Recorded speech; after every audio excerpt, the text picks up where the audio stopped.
Assalamualaikum warahmatullahi wabarakatuh. Sobat investor, kali ini saya akan membahas 4 indikator sederhana screening saham bagi investor pemula. Jadi ya, hanya 4 indikator saja sih, biar nggak mumet ya. Jadi minimal sebelum kita membeli atau menginvestasikan uang kita, minimal ada 4 indikator yang harus kita lihat saham tersebut ya. Yang pertama adalah dividend yield. Jadi seorang investor pemula sebaiknya membeli saham yang memiliki dividen, dengan membagi dividen setiap tahunnya, baik mungkin sekali atau 2 kali. Kemudian kalau bisa ya dividennya yang besar gitu kan. Kalaupun tidak besar ya minimal ada dividennya gitu kan. Nah kalau keuntungannya dividen besar tentu saja ya keuntungan kita semakin besar ya. Atau minimal ya, minimal misalnya apes-apesnya seperti yang saya contohkan di sini gitu kan. Misalnya kita beli saham Telkom di harga 4.000. Nah, Telkom kan pernah di harga 4.000 kan. Nah, kemudian sekarang ternyata turun tuh ke harga 2.700. Nah, setidaknya setiap tahun kita masih dapat dividen dari Telkom sekitar 200 per lembar saham. Artinya dengan terima dividen tersebut, minimal ya 6 tahun kemudian uang kita akan udah kembali lah menjadi 4.000. Jadi jangan lupa indikator yang pertama adalah dividen. Indikator yang kedua adalah ROE, Return on Equity. Jadi semakin besar nilai ROE artinya pengembalian atau keuntungan dari perusahaan dibandingkan dengan modal yang dikeluarkan oleh perusahaan semakin besar. Jadi ROE semakin besar semakin bagus. Artinya misalnya sebagai contoh ya, misalnya ROE-nya 100%. Berarti ketika modal perusahaan tersebut itu adalah 100 miliar, berarti dalam 1 tahun perusahaan tersebut mampu menghasilkan 100 miliar juga. Jadi setahu saya ROE yang lebih dari 100% itu jarang gitu kan. Namun ada perusahaan seperti Unilever yang ROE-nya sekitar 116% gitu kan kurang lebih. Kemudian cepat saja ya kita lihat indikator yang ketiga adalah debt equity ratio. Nah, di sini adalah indikator tentang rasio utang terhadap kekayaannya gitu kan, kekayaan perusahaan tersebut. Jadi sebagai investor pemula kita sebaiknya membeli saham dengan indikator DER itu di bawah 100%. Artinya apes-apesnya gitu kan. Kalau misalnya perusahaan tersebut bangkrut, ya minimal utangnya bisa dibalikin dari modalnya gitu, kekayaannya, dan itu masih di bawah 100% kan.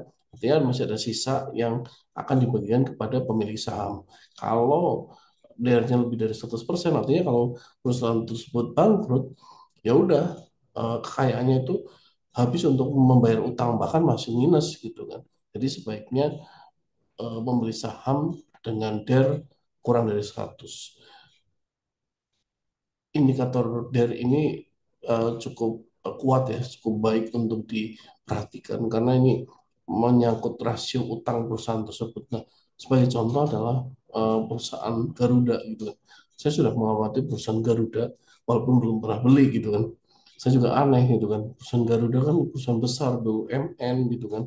Namun DER-nya itu dulu sebelum diselamatkan oleh pemerintah itu DER-nya mencapai 11.000 ya, minus 11.000 artinya memang perusahaan rugi dan utangnya 11.000% gitu kan, sekitar berarti utangnya itu bisa berkali-kali lipat dibandingkan aset yang dimiliki oleh Garuda. Jadi mau Garuda udah sangat tidak sehat. Jadi itu indikator yang ketiga. Indikator yang terakhir adalah price book value. Artinya rasio untuk membandingkan harga saham terhadap nilai buku sebuah perusahaan. PBV ini bisa menjadi indikator kuat perusahaan tersebut apa namanya, overvalue atau undervalue. Jadi di sini saya ingin garis bawahi bahwa perusahaan yang nilai PBV-nya kurang dari 1, kemungkinan besar itu kalau dia sehat ya, kemungkinan dia akan naik mendekati 1. Jadi sebagai contoh ya gitu kan, pernah itu bersaham-saham yang di bawah 1 PBV-nya itu seperti ITMG, UNTR, 0, berapa itu. Pada akhirnya PBV-nya akan mendekati 1. Artinya PBV 1 adalah PBV yang ideal. Namun bisa tidak memungkiri ya gitu, PBV itu bisa kita maklumi sampai 2 atau 3 kali lipat.